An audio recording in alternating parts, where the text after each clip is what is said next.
그 목걸이 펜던트 어디서 난 겁니까? 화분을 옮기던 가정부의 목에 걸린 펜던트가 티셔츠 밖으로 흘러나온 걸 회장이 보고 물었습니다. 이거요? 돌아가신 엄마가 남겨주신 유품입니다. 어머니 이름이 어찌 돼요? 25년 전 그 여인에게 준 펜던트를 눈앞에 가정부 혜진이 목에 걸고 있었습니다. 가정부의 어머니와 회장에게 펜던트는 어떤 의미가 있는 걸까요? 시청 전에 무료로 할 수 있는 구독과 좋아요 꼭 부탁드리고 어디서 시청 중이신지 댓글로 남겨주시면 인사드리겠습니다. 어느 가을날 오후였어요. 이혜진은 남편의 사무실로 점심 도시락을 들고 갔습니다. 연한 하늘색 가디건을 입고 있었어요. 가슴팍에 작은 꽃무늬가 수놓아져 있었죠. 남편 박도연이 운영하는 식자재 유통회사는 구로동의 낡은 4층 건물 2층에 있었습니다. 계단을 올라가는데 페인트가 군데군데 벗겨져 있었어요. 녹슨 철제 난간. 복도엔 퀴퀴한 냄새가 났습니다. 형광등이 깜빡거리고 있었어요. 사무실 문 앞에 섰습니다.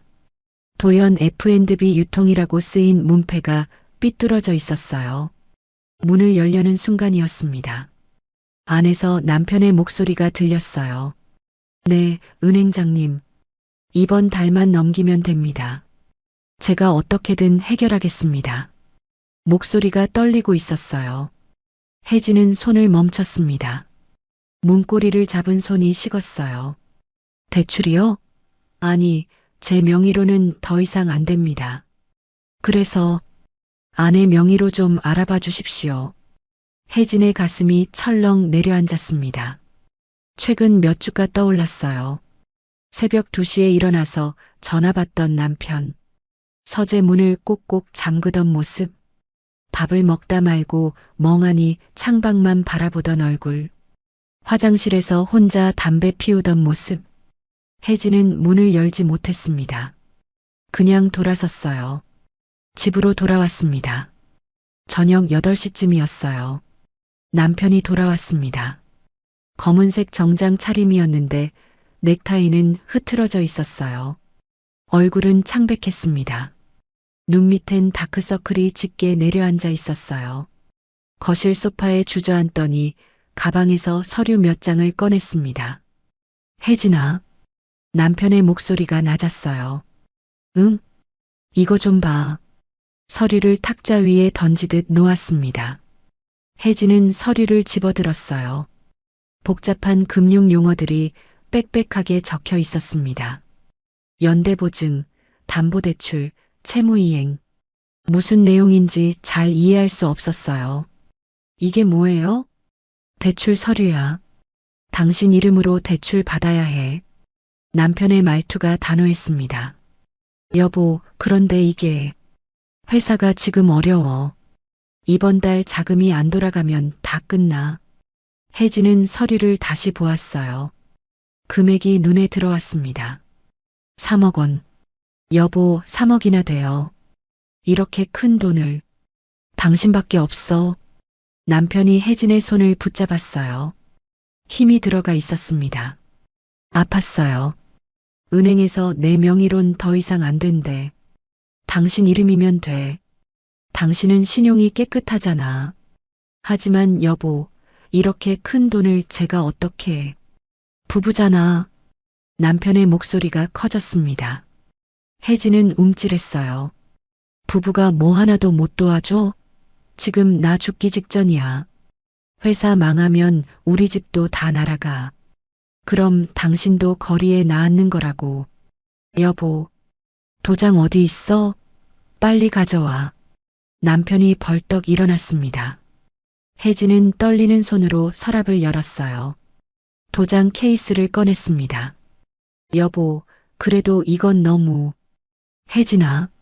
남편이 혜진의 어깨를 잡았어요. 눈빛이 날카로웠습니다. 지금 나한테 선택지가 없어. 당신도 마찬가지야. 우리 둘 다 망하든지 아니면 이걸로 살든지. 둘 중 하나야. 하지만 서류 여기. 도장 찍어. 남편이 서류를 혜진 앞으로 밀었습니다. 혜진의 손이 떨렸어요. 뭔가 잘못된 것 같았습니다. 불안했어요. 하지만 거절할 수가 없었습니다. 큰 거래처 계약 곧 들어와. 그럼 바로 갚을 수 있어. 한 달이면 돼. 한 달만 버티면 다 해결돼. 남편의 목소리가 조금 부드러워졌어요. 하지만 여전히 강압적이었습니다. 혜진은 도장을 꺼냈습니다. 이혜진이라고 새겨진 도장이었어요. 서류에 도장을 찍었습니다. 꾹. 남편은 재빨리 서류를 챙겼어요. 고마워. 내가 꼭 해결할게. 그 말만 남기고 남편은 서재로 들어갔습니다. 문을 닫는 소리가 들렸어요. 혜진은 거실에 혼자 남았습니다. 가슴이 답답했어요. 며칠이 지났습니다. 새벽 5시였어요. 딸랑딸랑. 초인종 소리가 거칠게 울렸습니다. 한 번, 두 번, 세 번. 누가 이렇게 급하게 누르는지 소리가 집 안가득 울려 퍼졌어요. 혜진은 급하게 일어났습니다. 연분홍색 잠옷 차림 그대로 문을 열었어요. 문 밖에는 정장을 입은 남자 3명이 서 있었습니다. 검은색 서류 가방을 들고 있었어요. 무표정한 얼굴들이었습니다. 이혜진 씨 맞으십니까? 제일 앞에 선 남자가 물었어요. 네. 누구세요? 저희는 제일저축은행에서 나왔습니다. 차가운 목소리였어요. 은행이요? 새벽에 무슨 일이세요? 남자는 서류를 꺼냈습니다. 이혜진 씨 명의로 된 대출금 5억 3천만 원이 3개월째 연체 중입니다. 뭐라고요? 혜진의 목소리가 떨렸어요. 그리고 이쪽 보증 서류도 보세요. 남자가 또 다른 서류를 내밀었습니다. 박도연 씨 명의 대출 2억, 사업자금 대출 1억 5천. 모두 이혜진 씨가 연대보증인으로 되어 있습니다. 총 7억 원이 넘습니다. 7억? 혜진은 서류를 받아들었어요. 손이 떨렸습니다. 서류에 자기 이름이 적혀 있었어요. 혜진의 도장, 혜진의 주민등록번호. 하지만 5억? 7억? 처음 보는 금액들이었습니다. 저는 3억만 대출받기로 했는데요. 여기 보시면 5억 3천만 원입니다. 그리고 추가 보증 서류들이 더 있어요. 남자가 서류 뭉치를 펼쳤습니다. 혜진의 이름, 혜진의 도장이 찍힌 서류들이 수십 장이었어요. 저는 이런 거 모르는데요. 여기 도장 찍으신 거 아닙니까? 보증인 란에 이혜진, 주민등록번호까지 다 있는데요. 혜진은 정신이 아득해졌어요. 며칠 전 도장 찍던 순간이 떠올랐습니다. 남편이 보여준 건 한 장이었어요. 그런데 이렇게 많은 서류가. 여보. 혜진은 안방으로 뛰어갔습니다. 침대는 비어 있었어요. 옷장 문이 활짝 열려 있었습니다. 남편의 옷들이 사라져 있었어요. 정장도 와이셔츠도 넥타이도. 서랍을 열어봤습니다. 남편의 지갑도 핸드폰 충전기도 없었어요. 떨리는 손으로 전화를 걸었습니다. 뚜마이너스. 고객님이 전화를 받지 않습니다. 차가운 음성만 들렸어요. 다시 걸었습니다. 고객님의 전화가 꺼져 있습니다. 혜진은 주저앉았어요. 그때 시어머니가 방에서 나왔습니다. 회색 투피스를 입은 시어머니 강순자. 머리를 단정하게 빗어 올린 모습이었어요. 얼굴엔 표정이 없었습니다. 어머님, 큰일 났어요. 그이가 없어졌어요. 혜진이 울먹이며 말했습니다. 시어머니는 거실로 걸어 나왔어요. 채권자들이 서 있는 게 보였습니다. 할머니, 이 집이 이혜진 씨 명의인가요? 채권자 중 한 명이 물었어요. 시어머니의 얼굴이 굳었습니다. 잠시 침묵이 흘렀어요. 그리고 시어머니가 입을 열었습니다. 그건 다 저애가 한 짓이에요. 시어머니가 혜진을 가리켰어요. 우리 아들이 뭘 알겠어요. 다 저 며느리가 아들 명의 도용해서 돈 쓴 거예요. 어머님, 그게 무슨 말씀이세요? 혜진은 믿을 수가 없었습니다. 눈물이 주르르 흘러내렸어요. 고아 주제에 우리 집에 들어와서 이렇게 만들었어요. 시어머니의 목소리는 날카로웠습니다. 결혼할 때부터 찝찝했어. 뿌리도 없는 게. 우리 아들 망하게 한 게 다 저예요. 어머님, 제발이요. 저 정말 아무것도 몰랐어요. 혜진이 시어머니 손을 잡았어요. 시어머니는 차갑게 손을 뿌리쳤습니다. 손 치워. 나한테 손대지 마. 채권자들이 서로 눈을 마주봤어요. 일주일 드리겠습니다. 제일 앞에 섰던 남자가 말했습니다. 일주일 안에 돈을 갚지 않으면 이 집을 압류하겠습니다. 그리고 법적 조치도 들어갈 겁니다. 채권자들이 떠났습니다. 현관문이 닫혔어요. 집안은 조용했습니다. 너무 조용해서 혜진의 흐느끼는 소리만 들렸어요.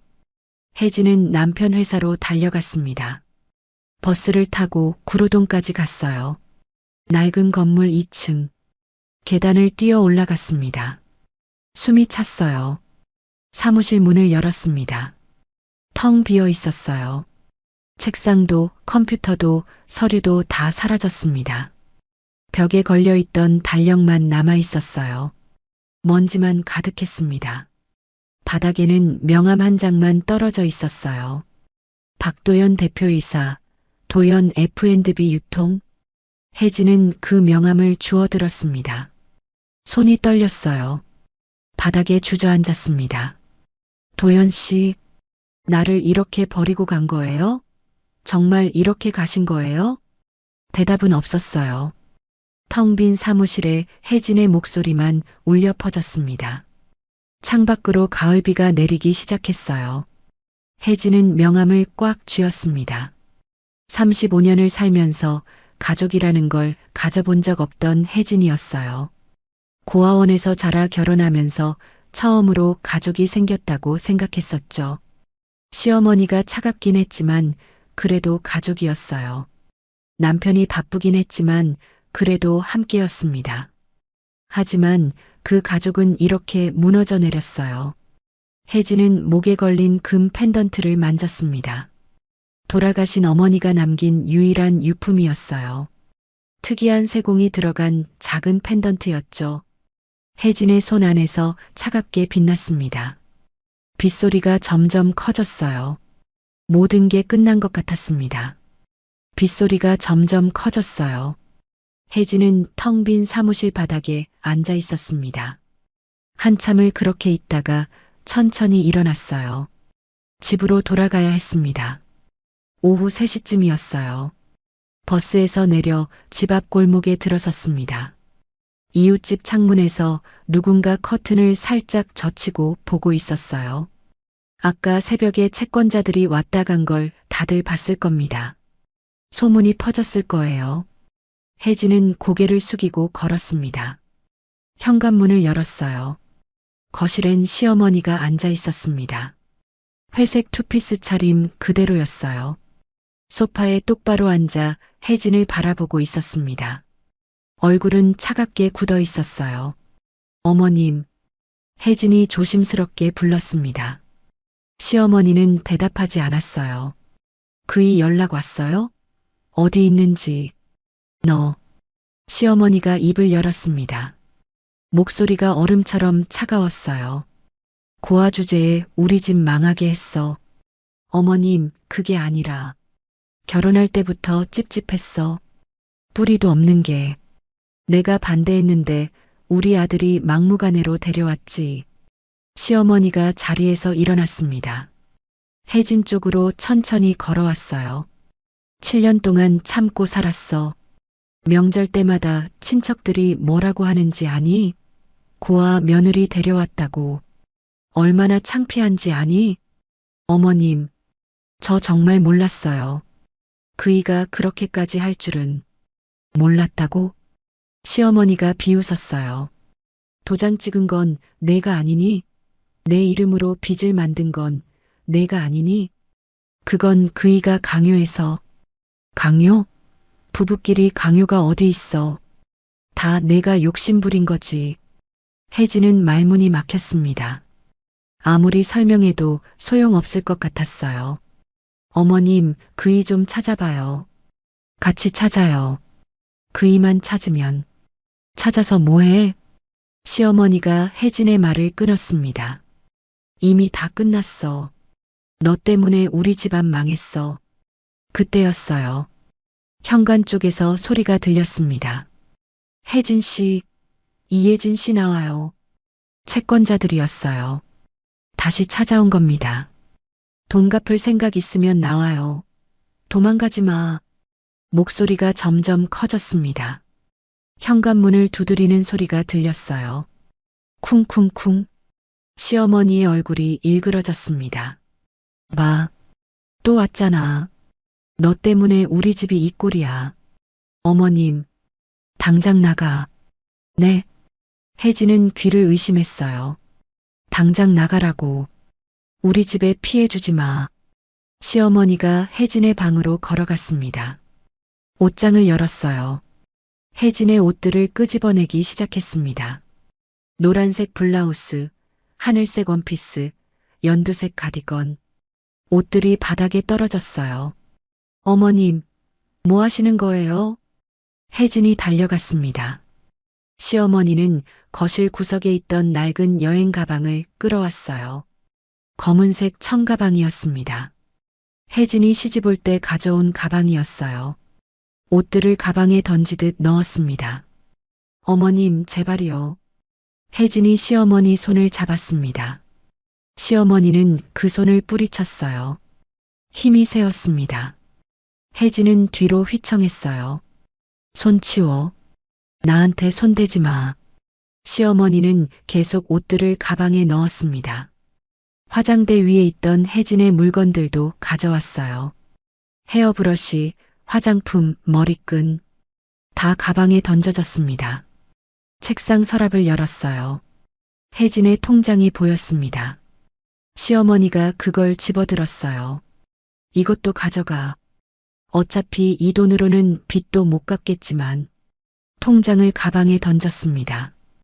벽에 걸린 결혼사진 액자가 보였어요. 시어머니가 그걸 떼어냈습니다.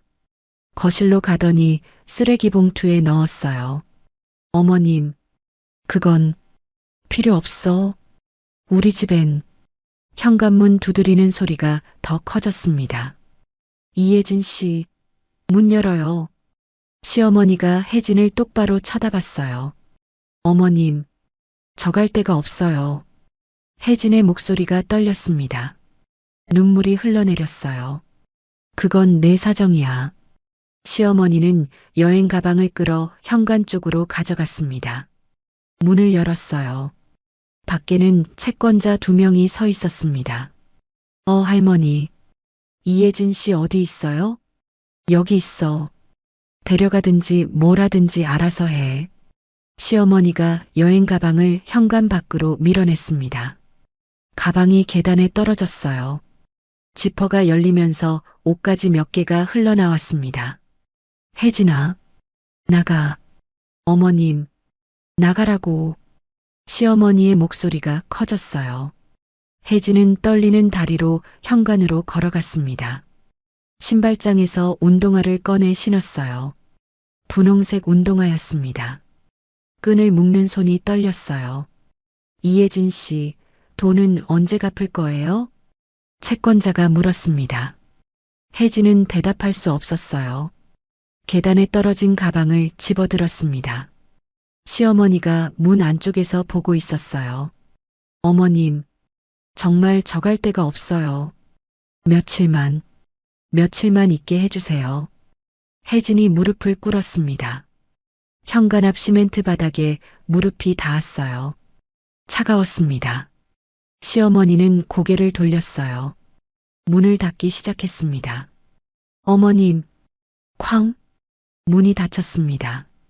안에서 잠그는 소리가 들렸어요. 딸깍!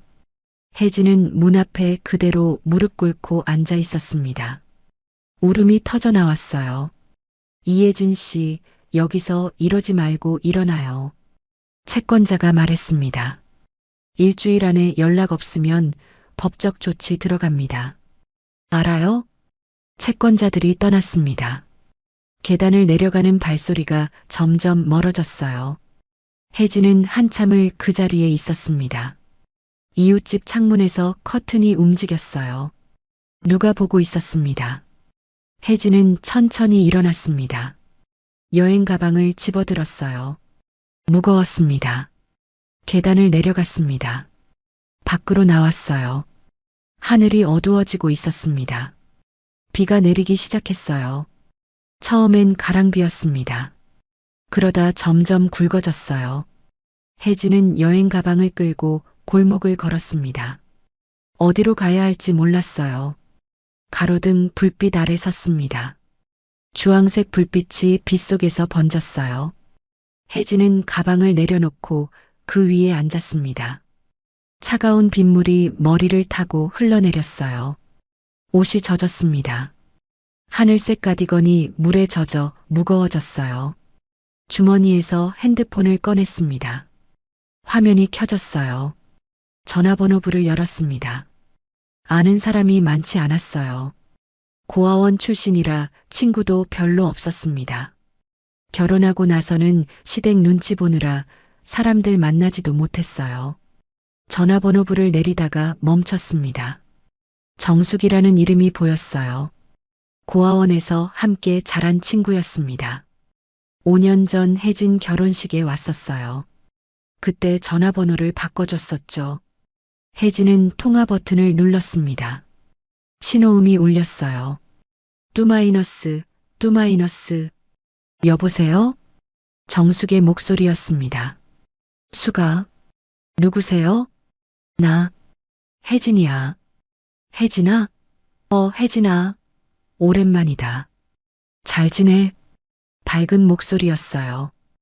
혜진은 입을 열려다가 울음이 터져 나왔습니다. 혜진아?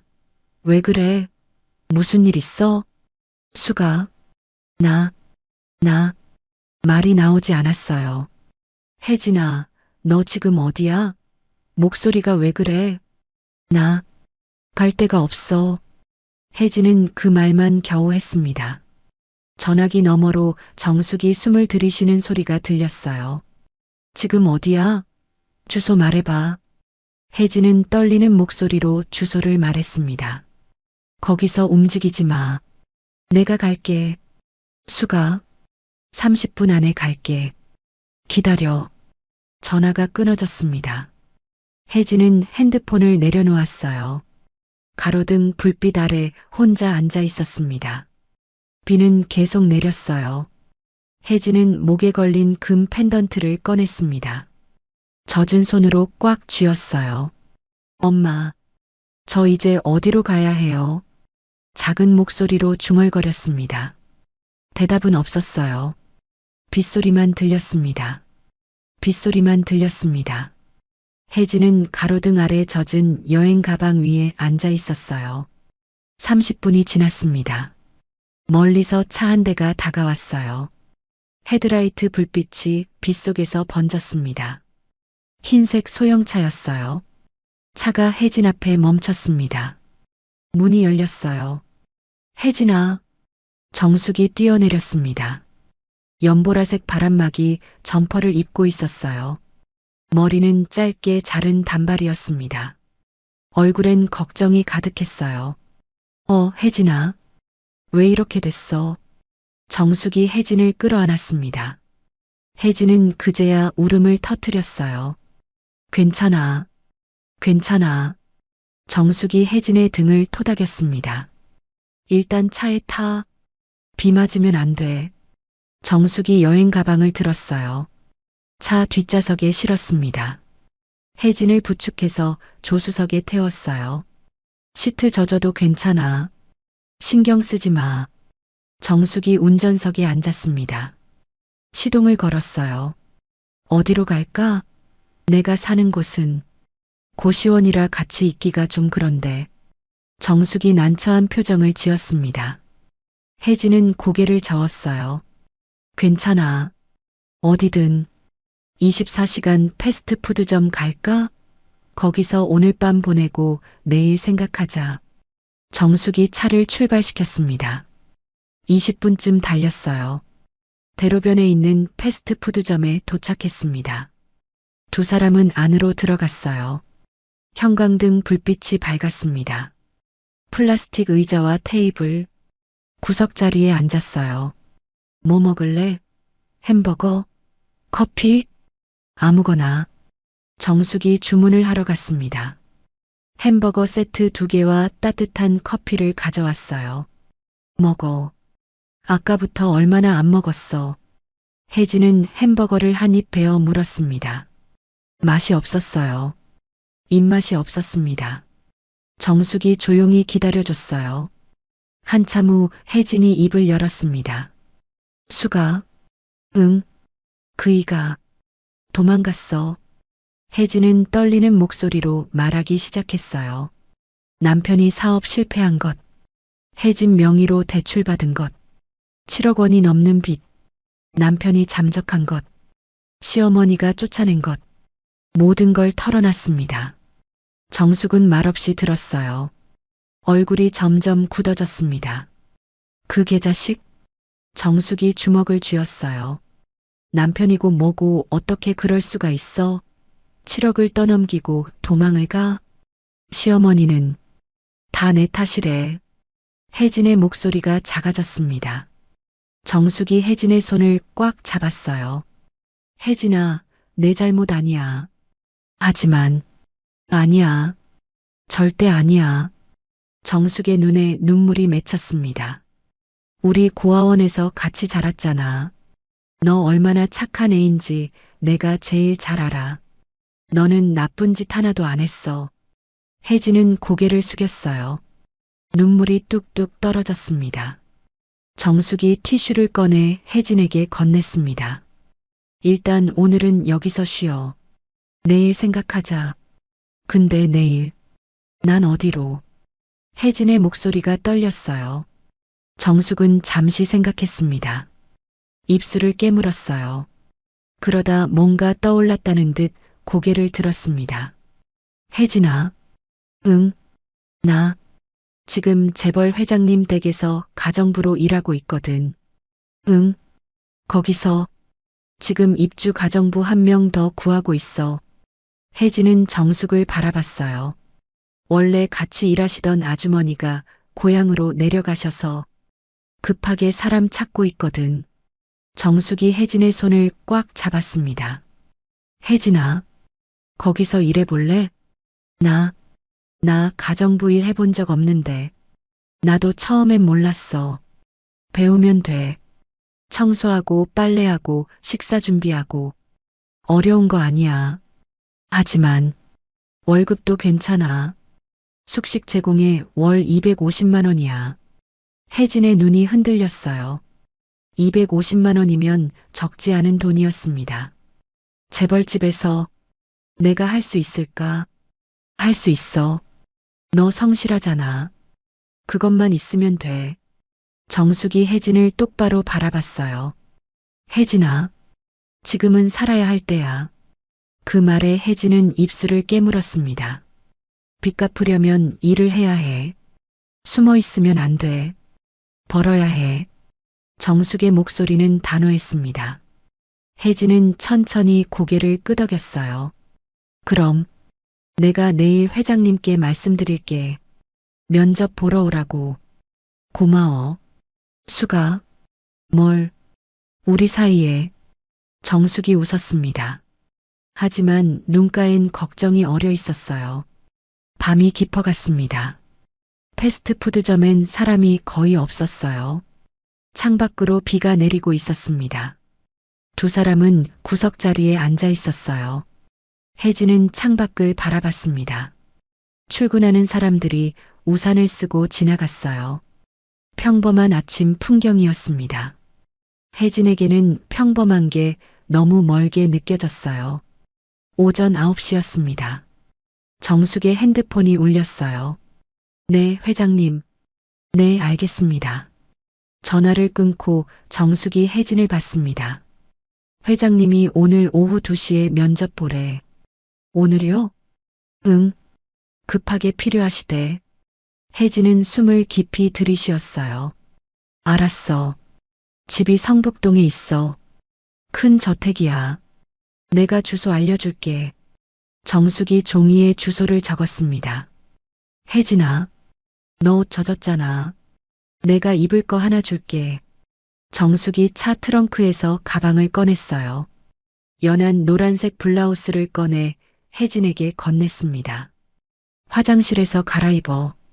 그리고 얼굴 좀 씻고. 혜진은 화장실로 갔습니다. 거울을 봤어요. 얼굴이 퉁퉁 부어 있었습니다. 눈이 빨갛게 충혈되어 있었어요. 찬물로 얼굴을 씻었습니다. 젖은 옷을 벗고 노란색 블라우스를 입었어요. 조금 크긴 했지만 입을 만했습니다. 거울을 다시 봤어요. 여전히 피곤해 보였지만 조금은 나아진 것 같았습니다. 정숙이 기다리고 있었어요. 가자. 내가 성북동까지 태워다 줄게. 아니야. 버스 타고 갈게. 너 출근해야 하잖아. 괜찮아. 오늘 오후 근무야. 두 사람은 차에 올랐습니다. 차는 성북동을 향해 달렸어요. 30분쯤 지났을까요? 고급 주택가가 나타났습니다. 높은 담장들, 큰 대문들, 잘 정돈된 정원들. 혜진은 창밖을 바라봤어요. 다른 세상 같았습니다. 저기, 정숙이 한 저택을 가리켰습니다. 거대한 철문이 보였어요. 윤이라고 쓰인 문패가 붙어 있었습니다. 저기가 윤 회장님 댁이야. 차가 철문 앞에 멈췄습니다. 혜진은 차에서 내렸어요. 여행 가방을 꺼냈습니다. 혜진아, 긴장하지 마. 회장님은 좋은 분이야. 정숙이 혜진의 어깨를 토닥였습니다. 응, 나 먼저 들어가 있을게. 2시에 경비실로 오면 돼. 고마워, 수가. 정말, 우리 사이에 그런 말 하지 마. 정숙이 웃었어요. 차가 철문 안으로 들어갔습니다. 혜진은 철문 밖에 서서 그 큰 저택을 바라봤습니다. 높은 담장, 거대한 철문. 혜진은 여행 가방을 꽉 잡았어요. 35년 인생에서 이런 곳에 와본 적이 없었습니다. 시계를 봤어요. 오전 10시였습니다. 면접까지 4시간 남았어요. 혜진은 근처 벤치를 찾아 앉았습니다. 여행 가방을 옆에 두고 목에 걸린 금 펜던트를 만졌어요. 엄마, 저 잘할 수 있을까요? 작게 중얼거렸습니다. 바람이 불었어요. 가을 바람이 차가웠습니다. 바람이 차가웠습니다. 혜진은 벤치에 앉아 있었어요. 시계를 봤습니다. 오후 1시 50분. 면접 시간이 다가왔어요. 혜진은 천천히 일어났습니다. 여행 가방을 끌고 저택 철문 앞으로 걸어갔어요. 경비실이 보였습니다. 작은 유리창 너머로 경비원이 앉아 있었어요. 혜진은 경비실 문을 두드렸습니다. 저기요. 경비원이 고개를 들었어요. 50대쯤 되어 보이는 남자였습니다. 네이비색 경비복을 입고 있었어요. 면접 보러 왔는데요. 이름이 어떻게 되세요? 이혜진입니다. 경비원이 명단을 확인했어요. 아, 네. 기다리고 있었어요. 인터폰을 들었습니다. 정숙 씨, 면접자 오셨습니다. 잠시 후 철문이 천천히 열렸어요. 쇠소리가 났습니다. 끼잉 마이너스. 안으로 들어가세요. 현관으로 가시면 됩니다. 혜진은 철문 안으로 들어섰어요. 넓은 정원이 펼쳐졌습니다. 잘 다듬어진 잔디밭, 소나무 몇 그루가 서 있었어요. 크고 멋진 나무들이었습니다. 포장된 길을 따라 걸었어요. 현관이 보였습니다. 2층짜리 양옥 저택이었어요. 크림색 외벽에 기와 지붕. 현관 계단은 대리석으로 되어 있었습니다. 혜진은 계단을 올라갔어요. 현관문 앞에 섰습니다. 초인종을 눌렀어요. 딩동 마이너스. 문이 열렸습니다. 정숙이었어요. 혜진아, 왔구나. 응. 정숙이 안으로 들어오라고 손짓했습니다. 혜진은 여행 가방을 끌고 안으로 들어갔어요. 현관 바닥은 검은색 대리석이었습니다. 빛이 날 정도로 깨끗했어요. 혜진의 낡은 운동화가 그 위에 작아 보였습니다. 신발을 벗었어요. 양말에 구멍이 나 있었습니다. 엄지발가락이 보였어요. 혜진은 얼른 발을 오므렸습니다. 정숙이 실내화를 건넸어요. 이거 신어. 혜진은 실내화를 신었습니다. 거실이 보였어요. 넓었습니다. 천장이 높았어요. 샹들리에가 걸려 있었습니다. 소파는 크림색 가죽 소파였어요. 벽에는 액자들이 걸려 있었습니다. 하지만 분위기는 차가웠습니다. 화려하지만 따뜻함이 없었어요. 이쪽으로 와. 정숙이 혜진을 안쪽으로 안내했습니다. 복도를 지나갔어요. 그때였습니다. 계단에서 누군가 내려오고 있었어요. 40대 여자였습니다. 와인색 니트에 크림색 바지를 입고 있었어요. 목에는 진주 목걸이를 하고 있었습니다. 머리는 어깨까지 오는 웨이브였어요. 화장을 진하게 한 얼굴이었습니다. 그 여자가 혜진을 위아래로 훑어봤어요. 새로 들어온 사람이야? 목소리가 차갑게 떨어졌습니다. 정숙이 대답했어요. 네, 큰마님. 오늘 면접 보러 오신 분입니다. 큰마님. 첫째 며느리였어요. 나이가 좀 있네. 첫째 며느리 최유라가 혜진을 쳐다봤습니다. 몇 살이야? 35입니다. 혜진이 작게 대답했어요. 35. 일 제대로 할 수 있어? 네. 열심히 하겠습니다. 요즘 젊은 사람들은 힘든 일 못하던데. 유라가 코웃음을 쳤습니다. 큰마님, 제가 잘 가르쳐 드리겠습니다. 정숙이 조심스럽게 말했어요. 그래. 제대로 가르쳐. 우리 집 기준이 높아. 유라는 그 말만 남기고 거실로 갔습니다. 하이힐 소리가 딱딱 울렸어요. 혜진은 숨을 깊이 들이쉬었습니다. 긴장됐어요. 신경 쓰지 마. 큰마님은 원래 저래. 정숙이 작게 속삭였습니다. 주방으로 갔어요. 넓은 주방이었습니다. 아일랜드 식탁이 있었고 냉장고는 양문형 대형 냉장고였어요. 가스레인지는 6구였습니다. 여기가 주방이야. 주로 여기서 일하게 될 거야. 정숙이 설명했습니다. 그때 또 누군가 주방으로 들어왔어요. 30대 중반쯤 되어 보이는 여자였습니다. 베이지색 원피스를 입고 있었어요. 머리는 단정하게 묶어 올렸습니다. 화장은 연하게 했어요. 첫째 며느리보다 얼굴이 부드러웠습니다. 어머, 새로 오신 분이세요? 목소리도 부드러웠어요. 네, 작은마님. 이혜진 씨입니다. 정숙이 소개했습니다. 안녕하세요. 저는 둘째 며느리 소연이에요. 소연이 가볍게 고개를 숙였습니다. 안녕하세요. 혜진도 인사했어요. 여기 일 처음이시죠? 많이 떨리시겠어요. 네, 괜찮아요. 천천히 배우시면 돼요. 힘들면 언제든 말해요.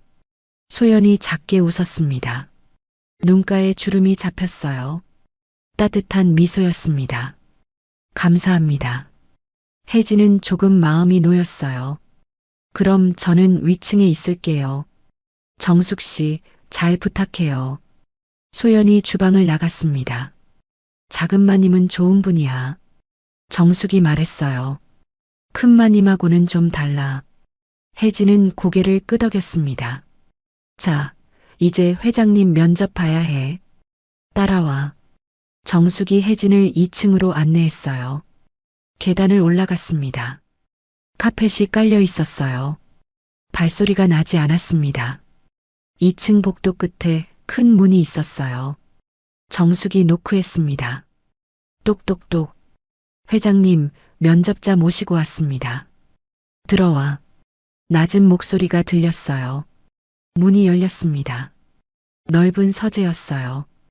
책장이 벽 한쪽을 가득 채우고 있었습니다. 책상은 고급 원목 책상이었어요. 책상 뒤에 한 노인이 앉아 있었습니다. 65세쯤 되어 보이는 남자였어요. 회색 정장을 입고 있었습니다. 머리는 희끗희끗했어요. 얼굴엔 주름이 깊게 패여 있었습니다. 하지만 눈빛은 날카로웠어요. 윤성민 회장이었습니다. 안녕하십니까? 혜진은 허리를 숙여 인사했어요. 앉으세요. 성민이 손짓했습니다. 혜진은 책상 앞 의자에 앉았어요. 성민이 혜진을 바라봤습니다. 이름이 어떻게 되시나요? 이혜진입니다. 나이는 35입니다.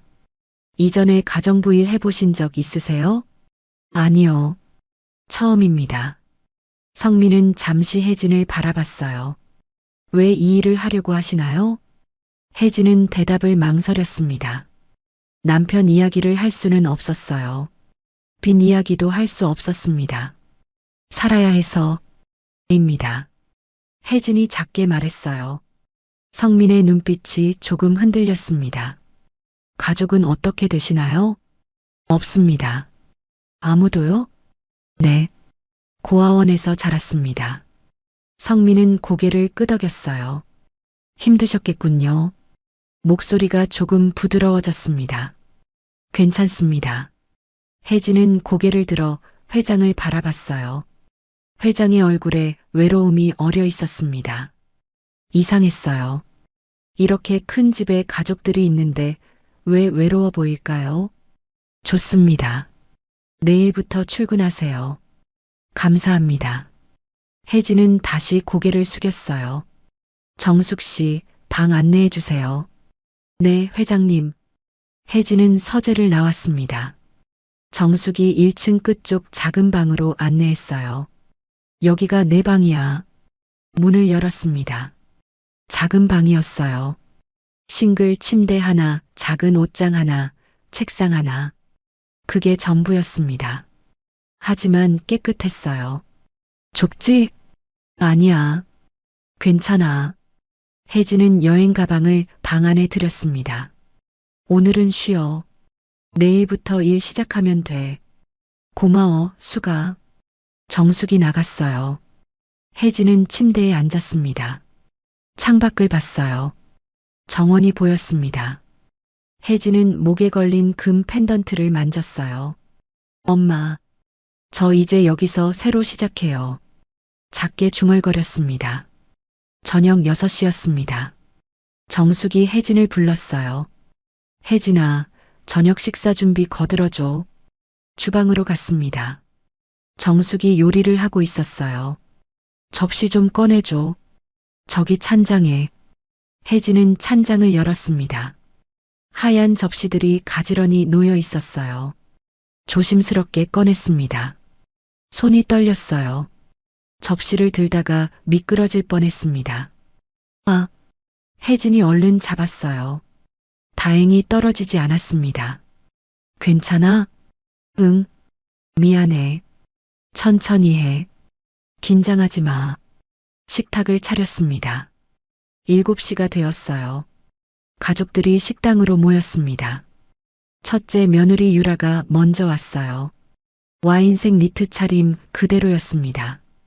둘째 며느리 소연도 왔어요. 그리고 회장 윤성민이 들어왔습니다. 회장은 천천히 걸었어요. 식탁 상석에 앉았습니다. 아무 말이 없었어요. 가족들도 조용했습니다. 식사가 시작됐어요. 혜진과 정숙은 주방에서 지켜봤습니다. 회장은 밥을 천천히 먹었어요.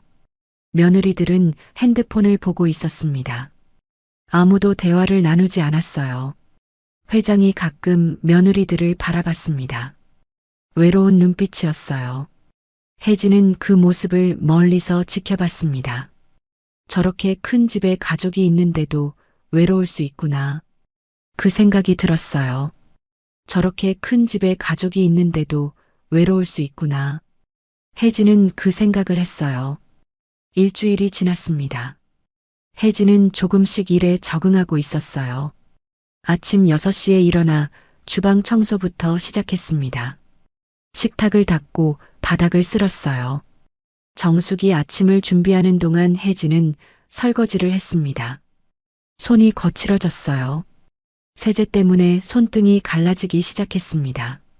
하지만 괜찮았어요. 일할 수 있다는 게 감사했습니다. 어느 날 오전이었어요. 혜진은 2층 복도를 청소하고 있었습니다. 연한 민트색 티셔츠에 검은색 면바지를 입고 있었어요. 가정부 복장이었습니다. 복도는 길었어요. 카펫에 진공 청소기를 돌리고 창틀을 닦았습니다. 복도 끝에 큰 화분이 놓여 있었어요. 녹색잎이 무성한 식물이었습니다. 화분은 도자기로 만들어졌어요. 크고 무거워 보였습니다. 화분 아래에 먼지가 쌓여 있었어요. 혜진은 화분을 옮겨야 했습니다. 두 손으로 화분을 잡았어요. 무거웠습니다. 힘을 주어 들어 올렸습니다. 조금 움직였어요. 더 밀어야 했습니다. 혜진은 몸을 깊이 숙였어요. 화분 밑을 잡으려고 허리를 굽혔습니다. 그 순간이었어요. 목에 걸고 있던 금 펜던트가 티셔츠 밖으로 흘러나왔습니다. 작은 펜던트였어요. 특이한 세공이 들어가 있었습니다. 햇빛에 반짝였어요. 그때였습니다. 뒤에서 낮은 소리가 들렸어요. 혜진은 깜짝 놀라 고개를 들었습니다. 회장 윤성민이 서 있었어요. 회색 가디건에 검은색 바지를 입고 있었습니다. 손에는 나무 지팡이를 들고 있었어요. 회장은 혜진을 보고 있었습니다. 아니, 정확히는 혜진의 목걸이를 보고 있었어요. 눈이 크게 떠졌습니다. 입이 살짝 벌어졌어요. 얼굴이 창백해졌습니다. 회장님. 혜진이 얼른 일어났습니다. 펜던트를 티셔츠 안으로 넣으려 했어요. 잠깐. 회장이 손을 들었습니다. 목소리가 떨리고 있었어요. 혜진은 움직임을 멈췄습니다. 회장이 천천히 다가왔어요. 지팡이를 짚는 손이 떨리고 있었습니다. 꽉 쥐고 있었어요. 손가락 마디가 하얗게 변했습니다. 그 목걸이. 회장이 입을 열었습니다. 어디서 난 겁니까? 목소리가 낮았어요. 하지만 떨림이 느껴졌습니다. 이거요? 혜진이 펜던트를 만졌어요. 네. 어머니가 남겨주신 유품입니다. 혜진이 조심스럽게 대답했습니다. 회장의 눈이 더 크게 떠졌어요. 어머니, 라고 하셨습니까? 네. 돌아가신 어머니께서. 혜진의 목소리가 작아졌습니다. 언제 돌아가셨습니까? 제가 3살 때요. 그러니까 32년 전쯤입니다. 회장이 벽에 손을 짚었어요. 숨을 깊이 들이쉬었습니다. 괜찮으세요? 혜진이 다가갔습니다. 괜찮습니다. 회장이 손을 저었어요. 하지만 얼굴은 여전히 창백했습니다. 그 목걸이 어떻게 갖게 되셨습니까? 고아원 원장님이 주셨어요. 혜진이 대답했습니다. 엄마가 돌아가실 때 유일하게 남긴 거라고. 언젠가 내가 크면 주겠다고 하셨대요. 회장은 혜진을 바라봤어요. 오래 바라봤습니다. 혜진의 얼굴을 천천히 살폈어요. 눈, 코, 입 하나하나 보고 있었습니다. 혹시 어머님 성함이 이은주예요. 그렇게 들었어요. 회장이 크게 숨을 내쉬었습니다. 눈을 감았어요. 회장의 머릿속에 뭔가 떠오르는 것 같았습니다. 25년 전, 비 오는 밤이었어요. 작은 시골 식당, 낡은 간판, 깨진 유리창, 성민은 그곳에 숨어 있었습니다. 억울한 누명을 쓰고 도망 중이었어요.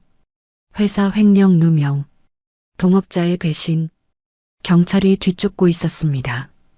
비에 젖은 몸으로 식당에 들어갔어요. 아무도 없습니다. 제발 숨겨주십시오. 한 여인이 그를 보았습니다. 30대 중반쯤 되어 보였어요. 낡은 앞치마를 두르고 있었습니다. 거친 손이었어요. 여인은 성민을 주방 뒤편 창고로 데려갔습니다. 여기 계세요. 조용히 따뜻한 밥 한 그릇을 가져다 줬어요. 드세요. 성민은 그 밥을 먹으며 울었습니다. 사흘을 그곳에 숨어 지냈어요. 여인은 매일 밥을 가져다 줬습니다. 아무것도 묻지 않았어요.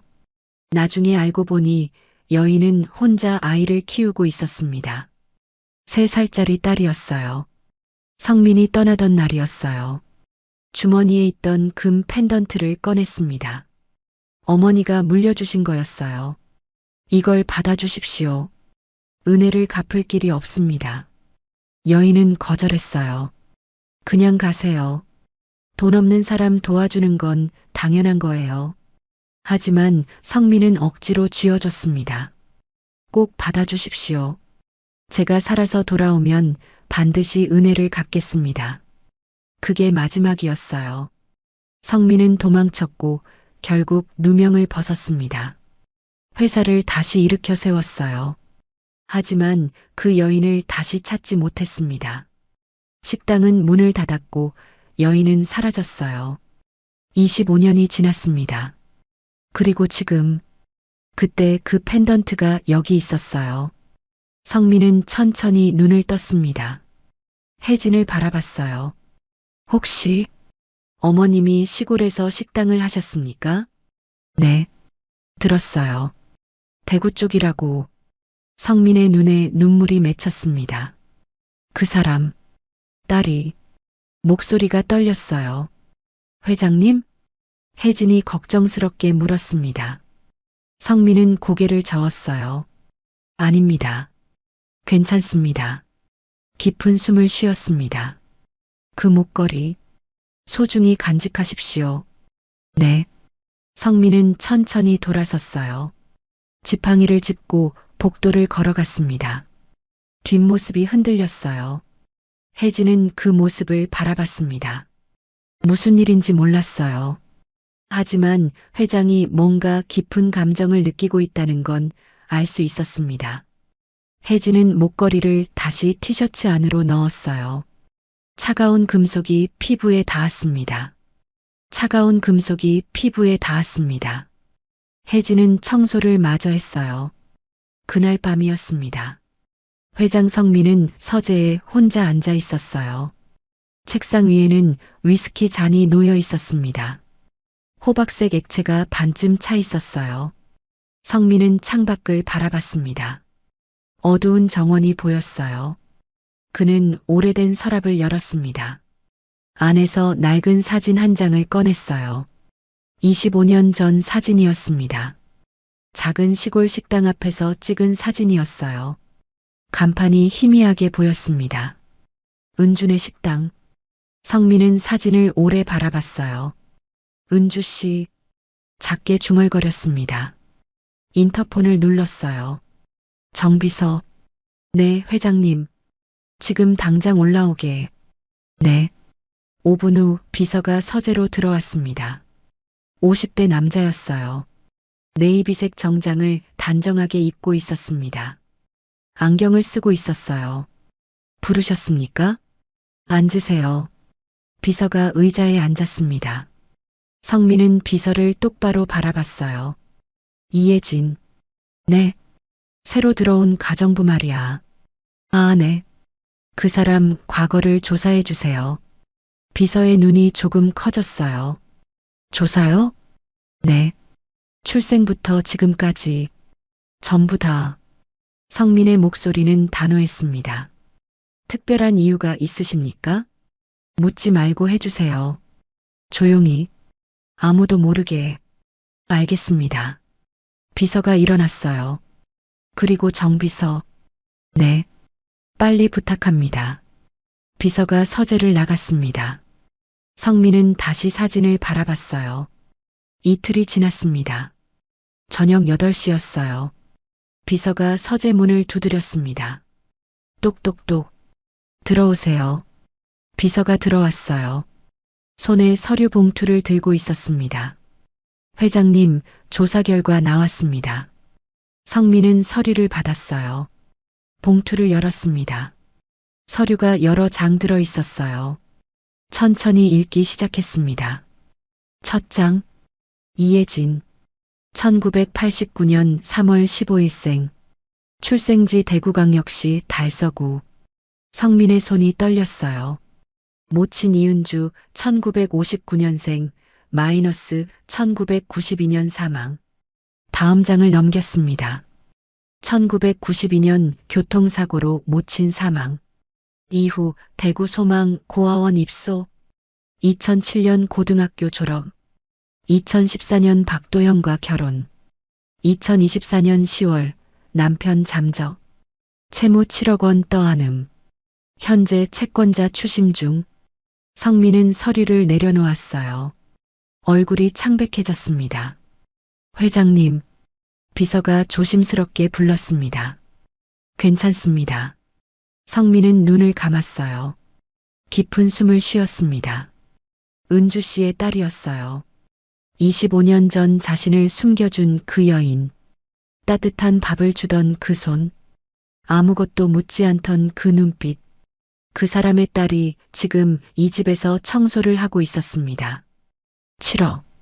성민이 중얼거렸어요. 네. 7억 원이라고 했지요? 네. 남편 명의 대출과 보증이 합쳐져서 처리해 주세요. 네. 비서가 놀란 표정을 지었어요. 이예진 씨 빚. 전부 대리 변제해 주세요. 회장님, 그건 조용히. 아무도 모르게. 특히 본인은 절대 모르게. 성민의 목소리는 단호했습니다. 알겠습니다. 비서가 고개를 숙였어요. 그리고 정비서. 네. 앞으로 이예진 씨를 잘 챙겨주세요. 어떤 식으로요? 모자라는 거 없는지, 힘든 일은 없는지. 성민이 말했습니다. 그런데 회장님 혹시 묻지 마세요. 그냥 해주시면 됩니다. 비서는 더 이상 묻지 않았어요. 나흘이 지났습니다.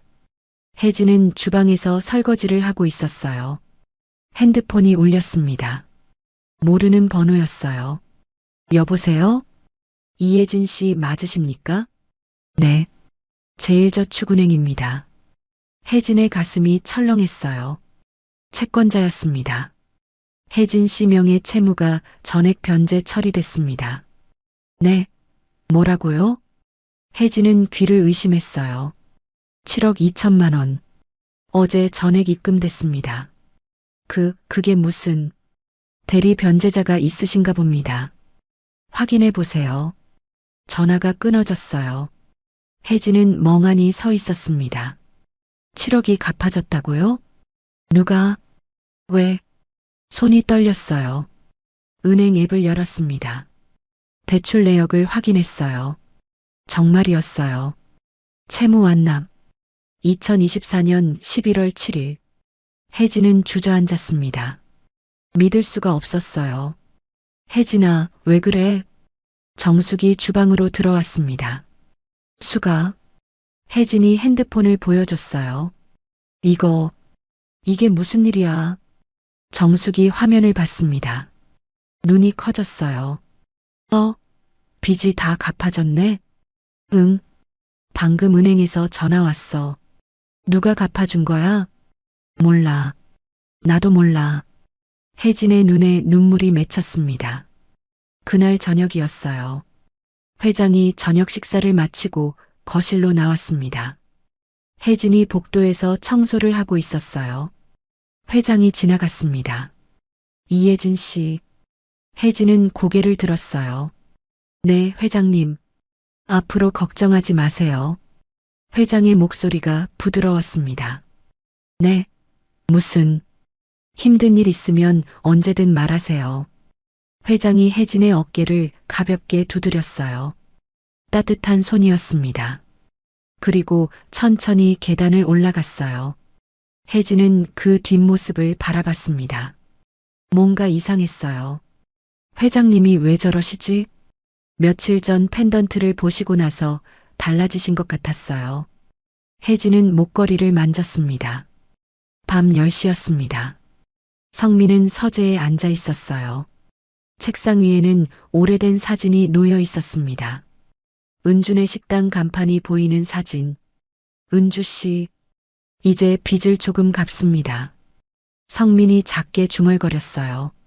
따님을 지켜드리겠습니다. 창밖으로 달이 떠올랐습니다. 창밖으로 달이 떠올랐습니다. 한 달이 지났어요. 혜진은 이제 일에 완전히 적응했습니다. 아침 6시에 일어나 청소하고 식사 준비를 도왔어요. 빨래를 개고 정리했습니다. 하지만 뭔가 달라지고 있었어요. 첫째 며느리 최유라의 시선이었습니다. 어느 날 오전이었어요. 혜진은 거실을 청소하고 있었습니다. 연한 민트색 티셔츠에 검은색 면바지 차림이었어요. 유라가 소파에 앉아 있었습니다. 빨간색 실크 블라우스에 검은색 치마를 입고 있었어요. 다리를 꼬고 앉아 핸드폰을 보고 있었습니다. 이혜진 씨, 유라가 불렀어요. 네, 큰마님. 커피 좀 가져와. 아메리카노. 네. 혜진은 주방으로 갔습니다. 커피를 내렸어요. 하얀 커피잔에 따라 받침에 올렸습니다. 거실로 가져갔어요. 여기 있습니다. 유라가 커피잔을 들었습니다. 한 모금 마셨어요. 얼굴을 찌푸렸습니다. 이게 뭐야? 커피인데요. 설탕이 너무 적어. 유라가 커피잔을 탁자에 내려놓았어요. 쾅! 소리가 컸습니다. 커피가 받침으로 튀었어요. 다시 가져와. 네. 혜진은 커피잔을 들었습니다. 주방으로 갔어요. 설탕을 더 넣었습니다. 다시 가져갔어요. 여기. 유라가 또 한 모금 마셨습니다. 이번엔 너무 달아. 죄송합니다. 다시. 됐어. 그냥 치워. 유라가 손을 휘저었어요. 혜진은 커피잔을 들었습니다. 그때였어요. 유라가 일부러 팔을 뻗었습니다. 혜진의 손을 쳤어요. 커피잔이 기울었습니다. 커피가 쏟아졌어요. 혜진의 민트색 티셔츠에 갈색 얼룩이 졌습니다. 아! 혜진이 놀라서 소리쳤어요. 뜨거웠습니다. 어머, 조심해야지. 가정부가 이렇게 일을 엉성하게 하면 어떡해. 유라의 목소리는 차가웠어요. 죄송합니다. 혜진은 얼른 티슈로 닦았습니다. 유라는 일어나서 2층으로 올라갔어요. 하이힐 소리가 딱딱 울렸습니다. 정숙이 주방에서 나왔어요. 혜진아, 괜찮아? 응, 괜찮아. 큰마님이 요새 왜 저러시는지 모르겠네. 정숙이 한숨을 쉬었습니다. 전엔 안 그러셨거든. 며칠 후였어요. 저녁 식사 자리였습니다. 회장 성민이 상석에 앉아 있었어요. 회색 정장을 입고 있었습니다. 첫째 며느리 유라가 옆자리에 앉았어요. 보라색 원피스를 입고 있었습니다. 둘째 며느리 소연도 자리에 앉았어요. 연한 노란색 블라우스 차림이었습니다. 아버님, 진지 드세요. 유라가 말했습니다. 성민은 고개를 끄덕였어요. 식사가 시작됐습니다. 아버님, 유라가 입을 열었어요. 요새 새로 들어온 가정부 있잖아요. 성민이 고개를 들었습니다. 이혜진 씨 말인가? 네. 그 사람이 좀 일을 제대로 못하는 것 같아요. 그래요? 커피도 맨날 맛이 달라요. 청소도 구석구석 안 하고. 유라가 말했습니다. 소연이 끼어들었어요. 언니, 혜진 씨 열심히 하는 것 같던데요. 당신이 뭘 알아? 유라가 소연을 쏘아봤습니다. 저도 같이 지내잖아요. 혜진 씨 성실해요. 가정부가 너무 나서는 거 아니야? 요새 아버님이랑도 복도에서 얘기하시던데. 유라의 목소리에 날이 섰어요. 성민이 수저를 내려놓았습니다. 유라. 네, 아버님. 이혜진 씨는 열심히 하고 있어요. 트집 잡지 마세요. 아버님, 제가 트집을 잡는 게 아니라 됐어요. 성민의 목소리가 단호했습니다. 유라는 입을 다물었어요. 하지만 눈빛은 차가웠습니다. 식사가 끝났어요. 유라가 2층으로 올라갔습니다. 소연이 혜진에게 다가왔어요. 혜진 씨, 괜찮아요? 네, 작은마님. 언니가 요새 좀 예민하셔요. 신경 쓰지 마세요. 소연이 작게 웃었습니다. 감사합니다. 혜진은 고개를 숙였어요. 그날 밤이었습니다. 혜진은 주방 정리를 마치고 자기 방으로 갔어요. 문을 열었습니다. 뭔가 이상했어요. 책상 서랍이 조금 열려 있었습니다. 혜진은 서랍을 확인했어요. 물건들이 조금씩 움직여 있었습니다. 누가 뒤진 거였어요. 여행 가방을 열어봤습니다. 옷들이 엉망이었어요. 아침에 정리해 놓았는데 흐트러져 있었습니다. 혜진은 가슴이 철렁했어요. 목걸이. 급하게 찾았습니다. 다행히 목걸이는 목에 걸고 있었어요. 하지만 불안했습니다. 누가 내 방을 뒤진 걸까? 그 시각 2층 유라의 방. 유라는 침대에 앉아 핸드폰을 보고 있었어요. 사진첩을 열었습니다. 오늘 오후에 찍은 사진이 있었어요. 혜진의 방, 열린 서랍, 여행 가방 안, 그리고 한 장의 사진. 작은 금 펜던트 사진이었습니다. 유라는 사진을 확대했어요. 특이한 세공이 보였습니다. 이게 뭐지? 중얼거렸어요. 핸드폰을 내려놓았습니다. 며칠 후였어요. 오후 3시쯤이었습니다. 회장이 혜진을 불렀어요. 이혜진 씨, 잠깐 서재로 올라오세요. 네, 회장님. 혜진은 2층 서재로 올라갔습니다. 노크했어요. 들어오세요. 혜진이 들어갔습니다. 회장이 책상에 앉아 있었어요. 앉으세요. 혜진은 의자에 앉았습니다. 혜진 씨, 혹시 힘든 일 없어요? 아니요. 괜찮습니다. 큰마님이 뭐라고 하던가요? 혜진은 망설였어요. 아니요. 괜찮습니다. 솔직하게 말해도 돼요. 회장의 목소리가 부드러웠습니다. 정말 괜찮습니다. 제가 잘 적응하겠습니다. 회장은 혜진을 바라봤어요. 힘들면 언제든 말하세요. 알겠어요? 네, 감사합니다. 혜진이 서재를 나왔습니다. 복도에서 유라와 마주쳤어요. 유라가 혜진을 쳐다봤습니다. 회장님이랑 무슨 얘기했어요? 그냥 일 관련해서요. 요새 아버님이 당신한테 관심이 많으시네. 유라의 목소리가 차가웠어요. 아닙니다. 가정부 주제에. 유라가 혜진을 스쳐 지나갔습니다. 향수 냄새가 진하게 풍겼어요. 혜진은 그 자리에 서 있었습니다. 집안 분위기가 점점 이상해지고 있었어요. 집안 분위기가 점점 이상해지고 있었어요. 일주일이 더 지났습니다. 회장 성민은 서재에 혼자 앉아 있었어요. 책상 위에는 서류 한 뭉치가 놓여 있었습니다. 강남구 역삼동 5층 건물. 시가 42억 원. 성민은 그 서류를 오래 바라봤어요. 며칠 전부터 고민하고 있었습니다. 인터폰을 눌렀어요. 정비서. 네, 회장님. 올라오세요. 잠시 후 비서가 들어왔습니다. 네이비색 정장을 단정하게 입고 있었어요. 부르셨습니까? 앉으세요. 비서가 앉았습니다. 성민은 서류를 밀어보냈어요. 이 건물 말입니다. 네.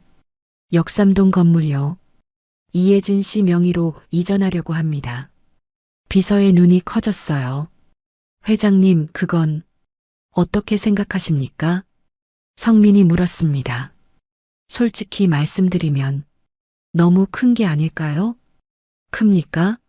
성민은 창밖을 바라봤어요. 25년 전 그 사람이 없었다면 저는 지금 없었을 겁니다. 하지만 회장님, 은혜는 갚아야 합니다. 그것도 제대로. 성민의 목소리는 단호했어요. 알겠습니다. 준비하겠습니다. 비서가 서류를 챙겼습니다. 사흘 후였어요. 오후 2시였습니다. 혜진은 주방에서 설거지를 하고 있었어요. 연한 하늘색 티셔츠에 검은색 면바지를 입고 있었습니다. 인터폰이 울렸어요. 이혜진 씨, 서재로 올라오세요. 회장의 목소리였습니다. 네. 혜진은 손을 씻었어요. 앞치마를 벗었습니다. 2층으로 올라갔어요. 서재 문을 두드렸습니다.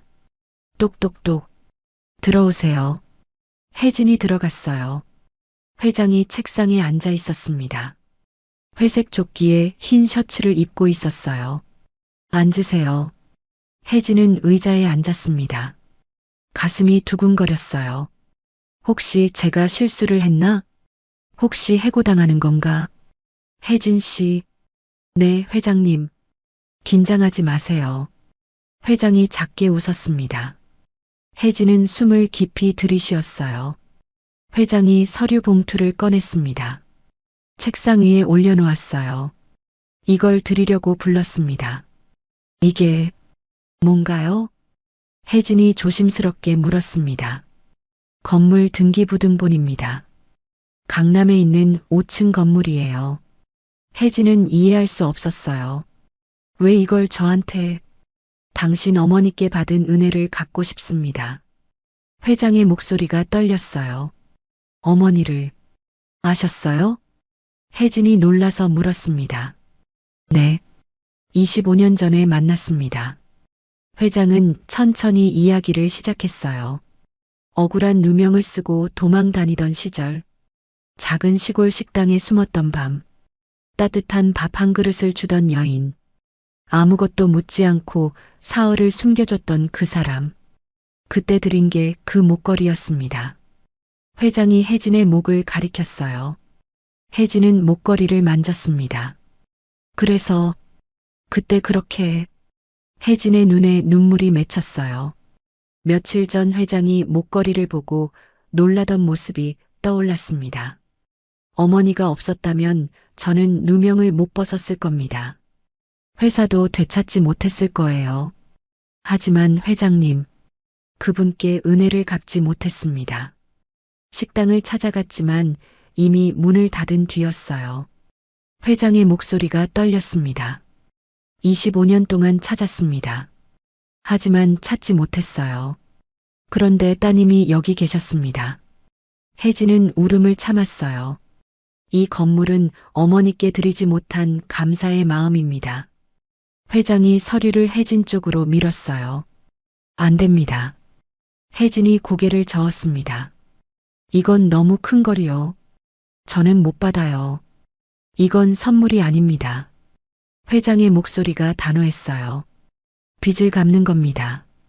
당신 어머니가 없었다면 오늘의 나도 없었습니다. 하지만 거절하지 마세요. 제가 편안해지고 싶습니다. 회장의 눈에 눈물이 맺혔어요. 25년 동안 짊어지고 살았던 빚입니다. 이제 좀 내려놓고 싶습니다. 혜진은 서류를 바라봤어요. 손이 떨렸습니다. 1층에서 작은 가게라도 하세요. 빵집이든 카페든 당신이 원하는 걸 하세요. 회장님, 혜진의 눈에서 눈물이 흘러내렸습니다. 감사합니다. 정말 감사합니다. 목이 메었어요. 더 이상 말을 할 수 없었습니다. 회장도 눈물을 닦았어요. 당신 어머니는 좋은 분이셨습니다. 그분 덕에 제가 살았어요. 혜진은 고개를 숙였습니다. 눈물이 뚝뚝 떨어졌어요. 나중에 시간 되면 같이 가봅시다. 그 건물에. 네. 혜진은 겨우 대답했습니다. 그날 저녁이었어요. 혜진은 자기 방에 앉아 있었습니다. 책상 위에는 서류가 놓여 있었어요. 강남구 역삼동 112-5, 5층 건물.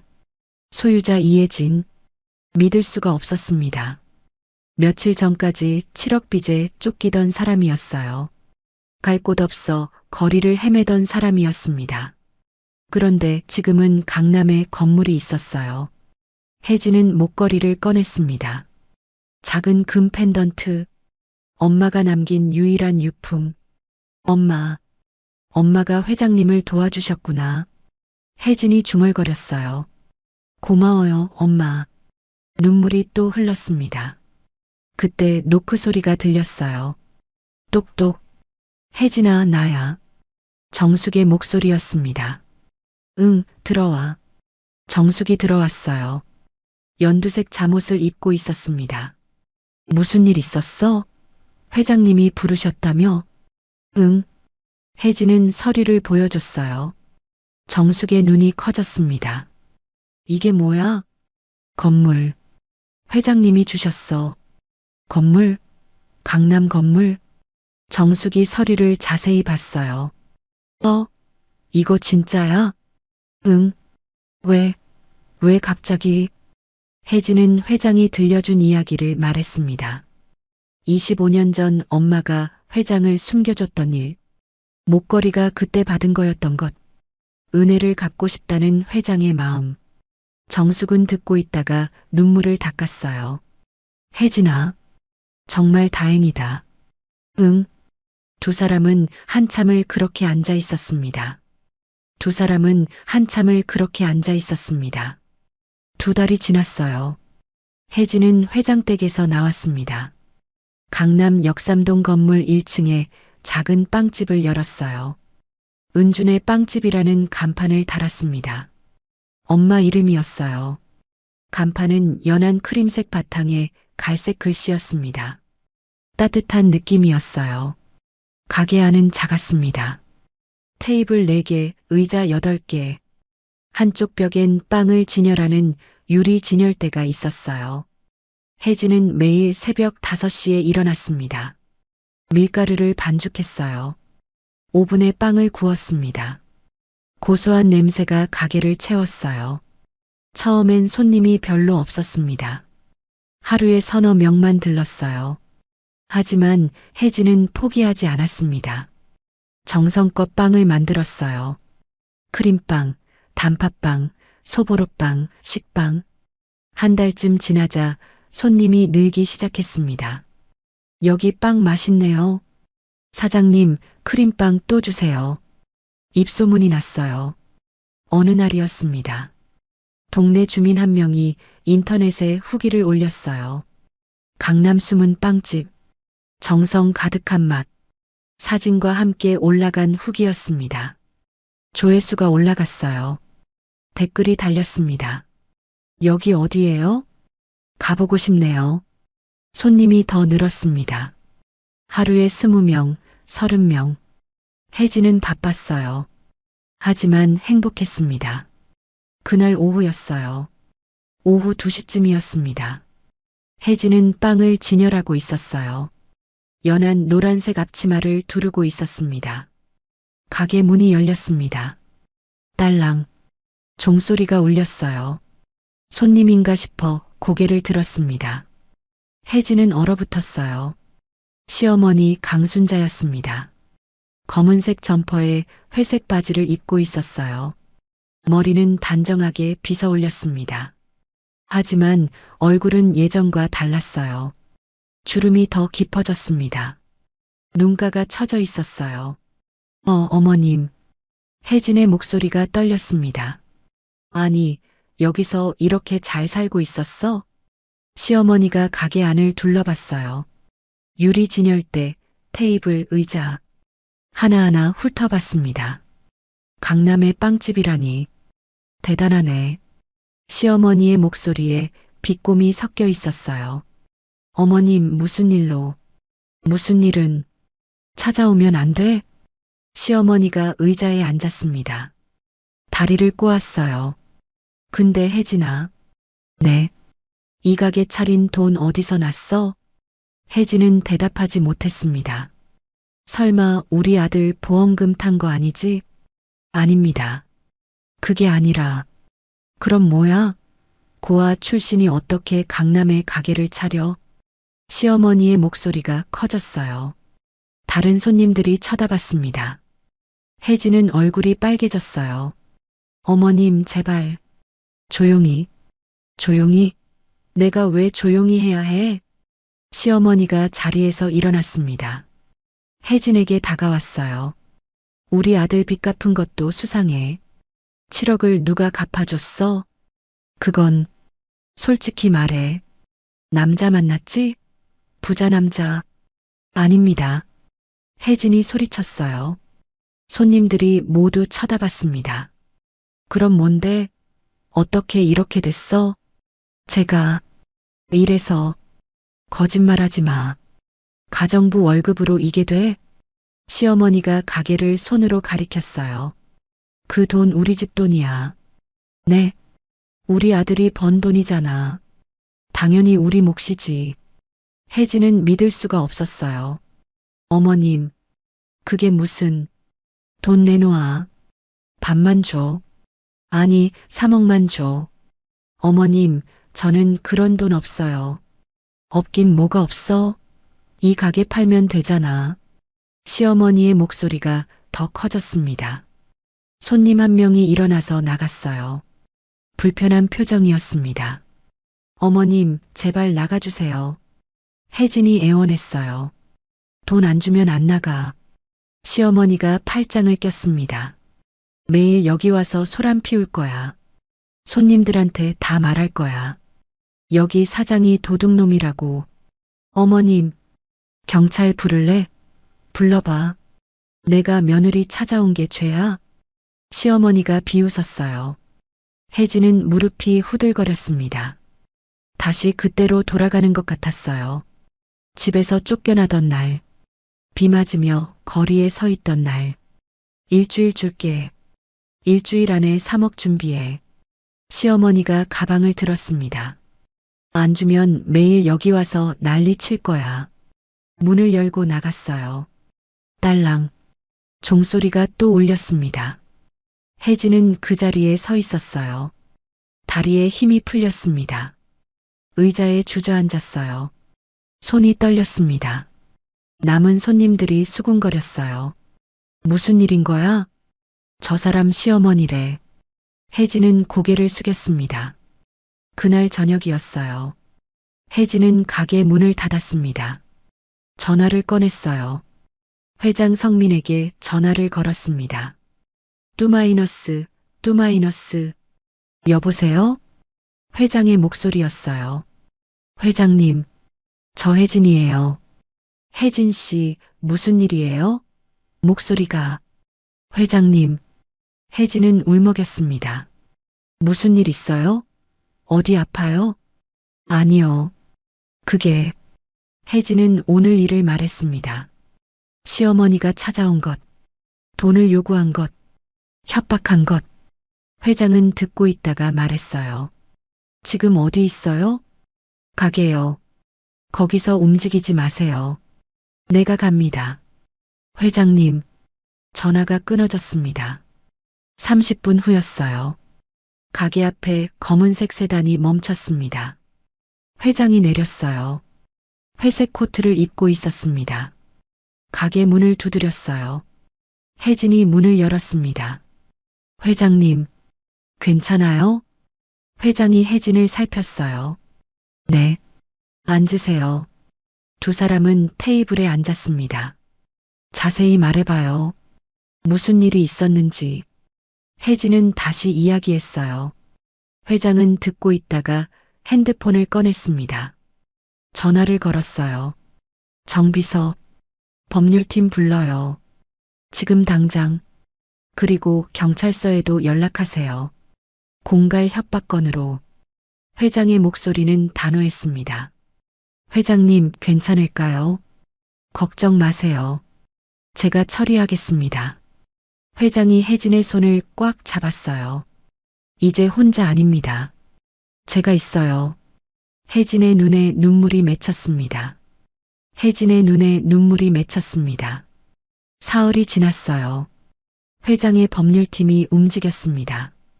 시어머니 강순자에게 내용 증명이 발송됐어요. 공갈 및 협박 행위 즉시 중단 요구, 재발 시 법적 조치, 그리고 경찰서에 고소장이 접수됐습니다. 일주일 후였어요. 시어머니가 경찰서에 출석했습니다.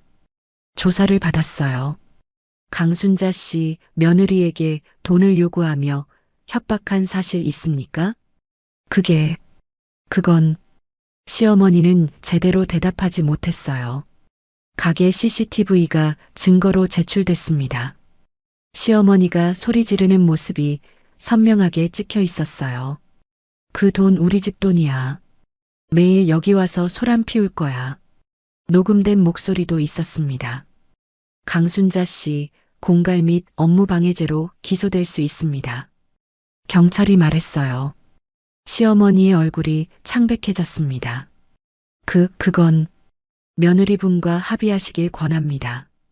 며칠 후였어요. 회장의 법률팀이 연락을 했습니다. 혜진 씨 상대방이 합의를 원합니다. 합의요? 네. 앞으로 절대 연락하지 않고 접근하지 않겠다는 각서를 쓰겠답니다. 혜진은 잠시 생각했어요. 처벌을 원하시면 그렇게 진행할 수도 있습니다. 아니요. 혜진이 말했습니다. 합의하겠습니다. 그냥 이제 그만 만나고 싶어요. 알겠습니다. 각서가 작성됐어요. 시어머니 강순자는 다시는 혜진에게 연락하지 않기로 했습니다. 접근도 하지 않기로 했어요. 위반 시 즉시 고소 재개. 서류에 도장이 찍혔습니다. 그날 이후 시어머니는 나타나지 않았어요. 한 달이 지났습니다. 혜진의 빵집은 점점 유명해졌습니다. 인터넷 후기가 더 많이 올라왔어요. 강남 최고 빵집. 정성스러운 맛. 사장님이 친절하세요. 손님이 늘었습니다. 하루에 50명, 60명. 혜진은 직원 한 명을 고용했어요. 대학생 아르바이트였습니다. 밝은 성격의 20살 여자애였어요. 사장님, 크림빵 다 팔렸어요. 알았어. 더 구울게. 혜진은 바빴지만 행복했습니다. 어느 토요일 오후였어요. 오후 3시쯤이었습니다. 가게 문이 열렸어요. 딸랑. 회장 성민이 들어왔습니다. 네이비색 캐시미어 코트를 입고 있었어요. 회색 머플러를 두르고 있었습니다. 어서 오세요. 아르바이트생이 밝게 인사했어요. 회장님. 혜진이 반갑게 맞았습니다. 혜진 씨, 손님 많네요. 회장이 가게를 둘러봤어요. 테이블마다 손님이 앉아 있었습니다. 네. 요새 많이 찾아주세요. 혜진이 웃었어요. 커피 드릴까요? 아니요. 빵 좀 사러 왔어요. 어떤 걸로 드릴까요? 단팥빵이랑 크림빵. 각각 5개씩? 네. 혜진은 빵을 담았습니다. 예쁜 상자에 정성스럽게 포장했어요. 리본도 달았습니다. 여기 있습니다. 얼마예요? 아니에요. 그냥 가져가세요. 안 돼요. 장사하는데. 회장이 지갑을 꺼냈어요. 회장님, 받으세요. 회장이 돈을 내밀었습니다. 혜진은 받았어요. 딸이 만든 빵 맛이 좋네요. 회장이 작게 웃었습니다. 네, 제 딸처럼 생각하거든요. 혜진 씨를. 혜진의 눈이 촉촉해졌어요. 저도 아버님처럼 생각합니다. 두 사람은 잠시 눈을 마주봤어요. 따뜻한 시선이었습니다. 자주 올게요. 네, 회장님. 회장이 나갔습니다. 혜진은 창밖을 바라봤어요. 회장이 차에 타는 모습이 보였습니다. 그날 저녁이었어요. 정숙이 빵집에 왔습니다. 연분홍색 패딩을 입고 있었어요. 혜진아, 수가. 두 사람은 반갑게 포옹했어요. 장사 잘 되네. 응. 요새 손님이 많아졌어. 다행이다. 정말. 정숙이 테이블에 앉았습니다. 혜진이 커피를 가져왔어요. 회장님은 잘 계세요? 응. 요새 표정이 많이 밝아지셨어. 정숙이 말했습니다.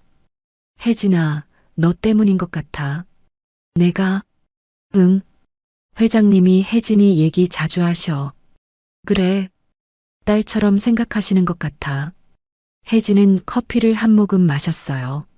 나도 회장님을 아버지처럼 생각해. 좋은 인연이야. 정말. 정숙이 혜진의 손을 잡았습니다. 고아원에서 자랐잖아. 우리 둘 다. 응.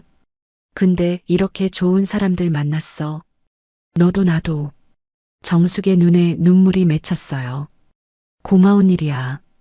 두 사람은 한참을 그렇게 앉아 있었습니다. 한 달 후였어요. 어느 일요일 오후였습니다. 회장이 또 빵집에 왔어요. 이번엔 둘째 며느리 소연도 함께였습니다. 소연은 연한 베이지색 코트를 입고 있었어요. 어서 오세요. 혜진 씨, 며느리 데리고 왔어요. 작은마님, 안녕하세요. 안녕하세요, 혜진 씨. 여기가 그 유명한 빵집이군요. 소연이 웃으며 말했습니다. 저도 단골이 되려고요. 감사합니다. 세 사람은 테이블에 앉았어요. 혜진이 빵과 커피를 가져왔습니다. 맛있어요. 소연이 크림빵을 베어 물며 말했어요. 정말 맛있네요. 회장도 고개를 끄덕였습니다. 아버님, 혜진 씨 대단하시죠? 그렇지. 회장이 혜진을 바라봤어요. 정말 대단해요. 혜진은 얼굴이 빨개졌습니다. 아니에요. 그날 저녁, 손님들이 다 가고 혼자 정리를 하고 있었어요. 혜진은 유리창을 닦았습니다. 거울처럼 깨끗해졌어요. 창밖으로 거리가 보였습니다. 가로등 불빛이 따뜻했어요. 혜진은 목에 걸린 금 펜던트를 만졌습니다. 엄마, 이제 괜찮아요. 작게 중얼거렸어요. 저 행복해요. 펜던트가 가로등 불빛에 반짝였습니다. 혜진은 웃었어요. 더 이상 버림받은 며느리가 아니었습니다.